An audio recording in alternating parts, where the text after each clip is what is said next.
અમદાવાદમાં આવેલા વિવેન્ઝા પાર્ટી પ્લોટમાં અમદાવાદ ગરબાનું આયોજન કરવામાં આવ્યું છે। છેલ્લા 3 દિવસથી અહીંયા મોટી સંખ્યામાં ખેલૈયાઓ ગરબે ઘૂમી રહ્યા છે, ત્યારે ત્રીજા નોરતે પણ ખેલૈયાઓ મન મૂકીને ગરબે રમ્યા હતા।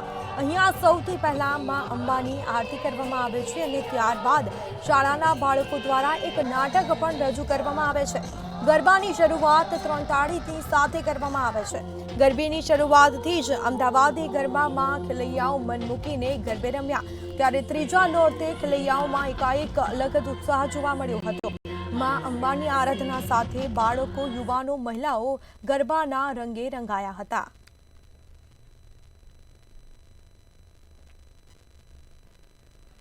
તો અલગ અલગ સ્ટેપ સાથે લોકો ગરબે ઘૂમ્યા હતા, જેમાં શાળાના બાળકો દ્વારા નાટક રજૂ કરવામાં આવે છે અને પછી ગરબા ચાલુ કરવામાં આવે છે। માની ભક્તિ સાથે આરાધના કરી લોકોએ અમદાવાદના અમદાવાદી ગરબા, જેમાં નાટક રજૂ કરવામાં આવે છે અને પછી ગરબા શરૂ કરવામાં આવે છે। વિવેન્ઝા પાર્ટી પ્લોટ ખાતે ગરબાનું આયોજન કરવામાં આવ્યું હતું। અલગ અલગ સ્ટેપ સાથે ખેલૈયાઓ ગરબે ઘૂમ્યા હતા। મન મૂકીને યુવા ધન ગરબે ઘૂમ્યું છે, તો માની ભક્તિ કરી, માની સેવા પૂજા કરી છે અને ગરબે ઘૂમ્યા હતા। અને મને માતાજીનો ગરબો લઈને બહુ સારું ફીલ થાય છે અને હું બહુ મનોરંજન માનું છું કે આ મારી બહુ સારી અનુકામના છે કે મને આ ફિલ્ડમાં જોબ મળી છે અને મેં આ મનોરંજન બહુ સારી રીતે ફીલ કરું છું। Thank you so much. હું અહીંયા દર વર્ષે ગરબા ગાવા આવું છું, એટલે આજ અહીંયાનું વાતાવરણ ખૂબ જ ભક્તિમય છે અને અમે પહેલાં માતાજીની આરતી કરી, હવે અમે લોકો ગરબા રમીશું 2 તાલી 3 તાલી, અને અહીંયાનું વાતાવરણ એટલું બધું પોઝિટિવ છે અને અહીંયાના વાઇબ્સ બહુ જ સારા છે। અમે એવરી યર અહીંયા ગરબા કરવા આવીએ છીએ। અહીંયા 3 તાલી 2 તાલી બધું જ રમાડવામાં આવે છે અને પછી શેરીરાજ બી રમવામાં આવે છે।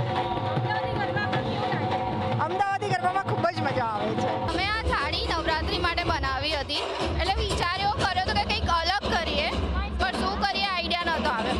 પછી એવું ડિસાઈડ કર્યું કે નવદુર્ગાનો કોન્સેપ્ટ લઈએ। પછી અમે પહેલાં તો 9 ને 9 આવી રીતે ડોલમાં કન્વર્ટ કરવાના, but it not possible.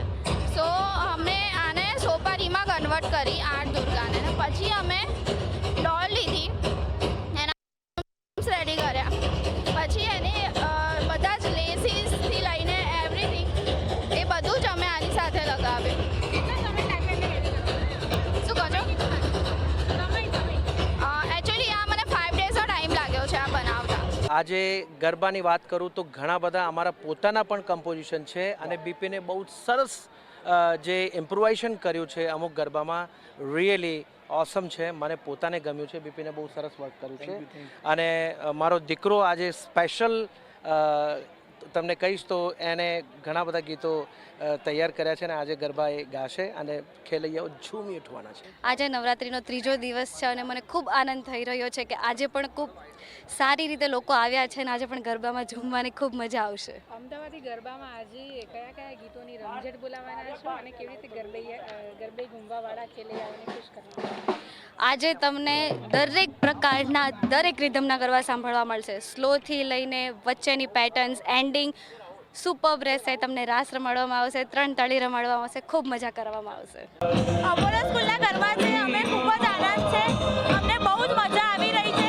Last ટાઈમથી અમે આટલું જ એન્જોય કર્યું હતું ને અત્યારે પણ આટલું જ એન્જોય કરી રહ્યા છીએ। અત્યારે કાનુડો સ્ટેપ તો સૌથી વધારે ચાલે છે અને સ્ટેપના ગરબા તો હેડસાલ પર બહુ ફેમસ છે।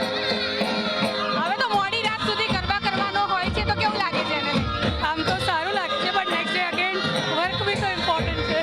આજે બહુ જ બધા નવા સ્ટેપ કરવાના છે, ઘણા પણ અમે અમારા પ્રાચીન ગરબા ક્યારેય નથી ભૂલ્યા। થાળી અને ચપટી લઈને ગરબા કરવાના। મને મજા આવે છે ગરબા કરવામાં, બોડીની બધી થકાસ દૂર થઈ જાય છે। કયા કયા નવા સ્ટેપ કરવાના?